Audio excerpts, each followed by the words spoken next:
লাখো জনতার পক্ষ থেকে তাদের প্রোটোকল দরকারের 3 ডবল করে দেন।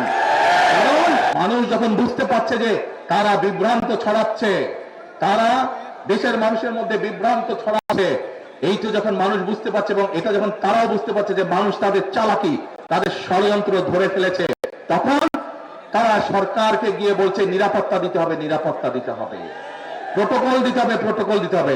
আজ এইখানে এই মঞ্চে দাঁড়িয়ে আমি সরকারকে অনুরোধ করব, এই অন্তর্বর্তীকালীন সরকারকে অনুরোধ করব, অন্তর্বর্তীকালীন সরকারের যারা প্রধান আছেন ডক্টর ইউনূস সকলকে অনুরোধ করব, তাদেরকে যেই প্রোটোকল দিয়েছেন, আমাদেরকে যেই নিরাপত্তা দিয়েছেন, আমরা আপনাদের অনুরোধ জানাচ্ছি সরকারকে, বিএনপি পক্ষ থেকে, এই লাখো জনতার পক্ষ থেকে তাদের প্রোটোকল দরকারের 3 ডবল করে দেন।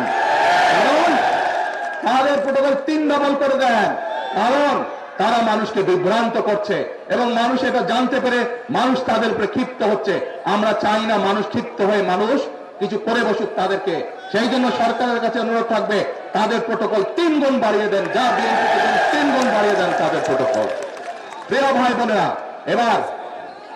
এবার জনগণের মধ্যে থেকে আমি একজন মুরব্বীকে চাই, যেই মুরব্বী হজ বা উমরাতে গিয়েছেন, ওই দিক থেকে হজ বা উমরাতে গিয়েছেন একজন মুরব্বী, বয়স্ক মানুষ একজনকে চাই, একজন মুরব্বী, না একজন হজ বা উমরা করেছেন মুরব্বী। এই যে আপনি আসেন, এই যে নীলফিতা, হ্যাঁ নীলফিতা বলায় আসেন, এদিকে আসেন। দেখেন এই যে দলটা, এই দলটা কিভাবে উপরে নিয়ে আসেন, উপরে এই দলটা কিভাবে দেশের মানুষকে মিথ্যা তো বলেছে, দেশের মানুষকে কিভাবে ঠকাচ্ছে আমি আপনাদের সামনে প্রমাণ করে দিচ্ছি।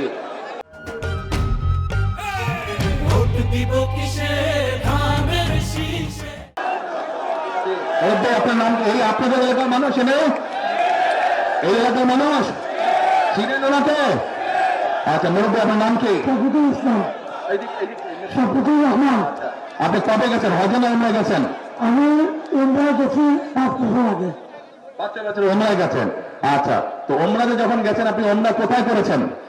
উমরা মদিনায় করেছি। উমরা তো মদিনায়, আর উমরা তো মক্কায় করেছেন। মক্কায় করেছি, মদিনায় মদিনায় তো হযরত করেছেন, জিয়ারত করেছেন। হ্যাঁ জিয়ারত করেছেন, নবী সাল্লাল্লাহু আলাইহি ওয়াসাল্লামের রওজা মুবারক জিয়ারত করেছেন।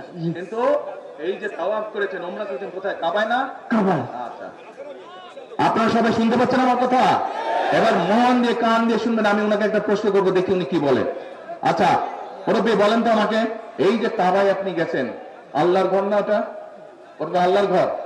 আচ্ছা, ওটার মালিক কে বলেন? আল্লাহ। কিসের মালিক? আল্লাহ। দুনিয়ার মালিক আল্লাহ, কাবার মালিক আল্লাহ।